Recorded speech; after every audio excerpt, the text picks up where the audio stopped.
Hello. This is something my friend Nancy gave me, and it's called Peppermint Scones.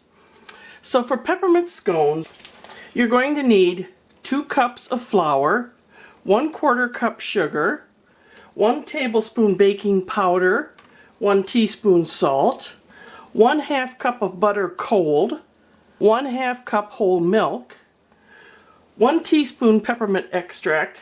This is strong. I wouldn't add any extra. You smell from the bottle and it is strong. You're going to need 1 cup of Andes Peppermint Crunch baking chips. Looks like that. And then you're going to need 2 eggs. But I want to explain the 2 eggs. In the scones themselves, I'm going to use 1 egg and 1 yolk. You save the other egg white to brush on when they're all set to go in the oven. That helps them brown up nicely. I'm going to use some cookie cutters for these because it's Christmas. Okay, let's go. First, I'm going to add the dry ingredients. That means the sugar to the flour, baking powder, and the salt. That stirred a bit.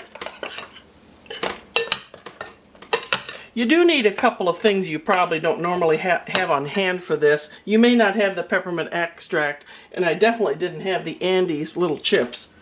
Now I'm going to put in the butter. And I'm going to use my pastry blade first for this, but then I know I'll end up with my hands. I have noticed that my hands aren't as strong as they used to be, but I'm going to use my hands because that is too hard. This butter is so cold. But they always want you to use cold butter when you're doing something like this. Don't use room temperature butter.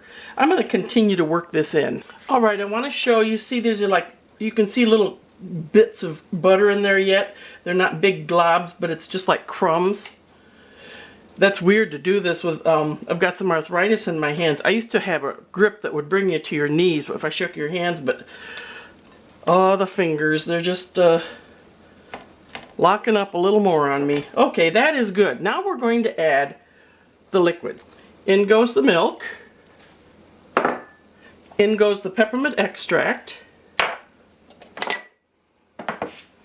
I am going to beat this just a little bit. And that goes in.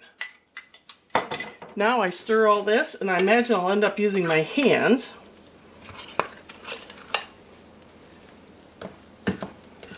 You mix this until it's blended, and then you're going to knead it just a little bit to get everything in there. I wouldn't call that blended yet. I'm going to keep going a little bit. I'll finish this. Now I've added the chips. I've put it on a lightly floured surface, and you just knead it a little so that the chips are well dispersed. There we go. Now I'm going to roll it out. So this is about 1/2 inch, and I think that's plenty good. I'm going to cut some out now with my cutters, just because it's Christmas.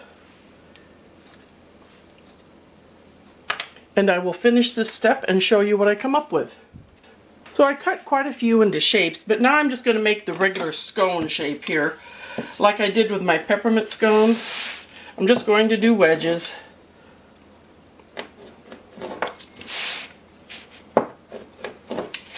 Okay, and I will put these on my cookie sheet and show you how I finish up. My oven is at 350. I'm using one of my favorite cookie sheets. You don't add any oil to the bottom. And now I'm going to do 2 things. I'm going to wash them with this, I beat it a little bit, egg white that was left. It helps them brown up. Then I'm going to sprinkle just a little sugar on top. That'll caramelize kind of, and it looks pretty. You don't need a lot. And I do a couple, then I add the sugar so this doesn't dry. 350 degrees for 20 to 25 minutes, or until they're lightly browned. In the oven they go. These beautiful peppermint scones are done. I did them for 20 minutes and not 25 because they're smaller, and they came out just right. They're a nice, beautiful light brown.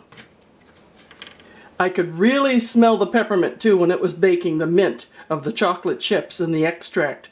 So give this one a try. I'll probably put most of them in the freezer. You know who this is going to. Till next time, bye-bye.